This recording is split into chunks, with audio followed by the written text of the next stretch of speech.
बीच में एक बेटी आप सबके बीच में उपस्थित है। मैं पुनः चाहूंगा कि पहले तो तालियां बजा करके स्वागत करें।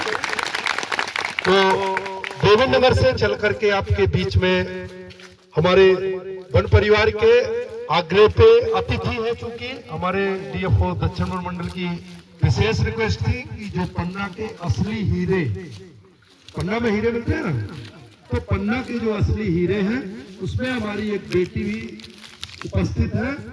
इन्होंने कक्षा 10 में प्रदेश स्तर, मतलब पूरे प्रदेश में, अपना कौन सा प्रदेश है, मध्य प्रदेश में एक मुकाम हासिल किया है। उस प्रदेश स्तर पे इनकी पहचान है। उस मेरिट सूची में, कुछ प्रवीण सूची में आई है। मैं हिंदी भी बता रहा हूं जिसको थोड़ा दिक्कत हो। तो आप में से जिनको लगता है कि इतना बड़ा नाम और इतनी अच्छी इस बेटी की श्रम को, तो जोरदार पुनः तालियां बजा करके। और फिर वहां पर मैं चाहूंगा कि ओसी भी कुछ भी अपनी ये बहनों से, भाइयों से कुछ बताना चाहे। तो इन्होंने पूरे प्रदेश स्तर पर बहुत अच्छा मुकाम हासिल किया है।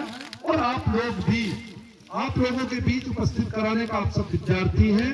आपके बीच एक प्रेरणा स्रोत की तरह सामने है अपने बगल की, कि जब देवेंद्र नगर की हमारी बेटी ओसी आ सकती है तो हम भी क्यों ना मध्य प्रदेश में, क्यों पूरे प्रदेश में पढ़ने पे भी नाम क्या करें, रोशन करें। और आपके पापा जी डॉक्टर हैं, डॉक्टर अभिषेक जैन, वो बहुत अच्छी स्वास्थ्य सेवाएं दे रहे हैं, उन्हें भी बहुत से पुरस्कार मिले हैं। फिर वो अगला मैं चाहूंगा कि ओसी अपने कुछ विचार शेयर करें। सबसे पहले तो यहाँ उपस्थित सभी अधिकारियों को मेरा प्रणाम। और मुझे यहाँ आके बहुत खुशी हो रही है और मैं आप सभी की हृदय से आभारी हूँ कि आपने मुझे यहाँ बुलाया और अपने विचार व्यक्त करने का मौका दिया।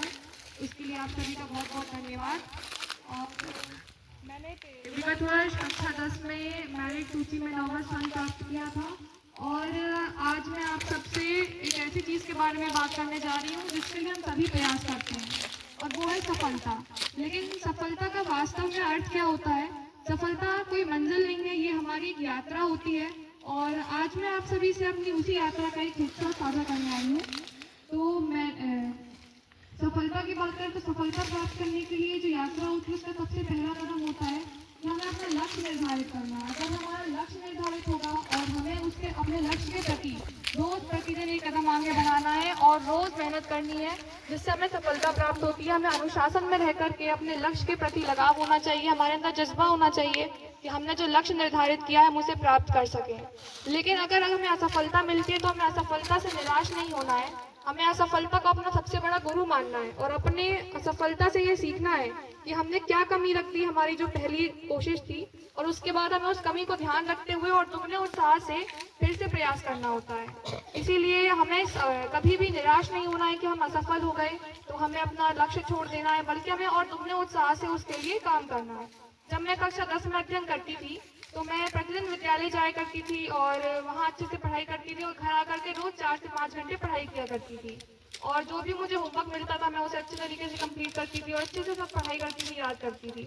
और मुझे जो सफलता मिली है उसका श्रेय मैं अपने माता पिता को देना चाहूँगी और अपने शिक्षकों को देना चाहूँगी, जिन्होंने मुझे इतनी अच्छी शिक्षा प्रदान की और समय समय पर मुझे मार्गदर्शन दिया कि मुझे किस तरीके से पढ़ाई करनी है। और मुझे अपना लक्ष्य निर्धारित करने में मुझे बहुत सहायता मिली उनसे।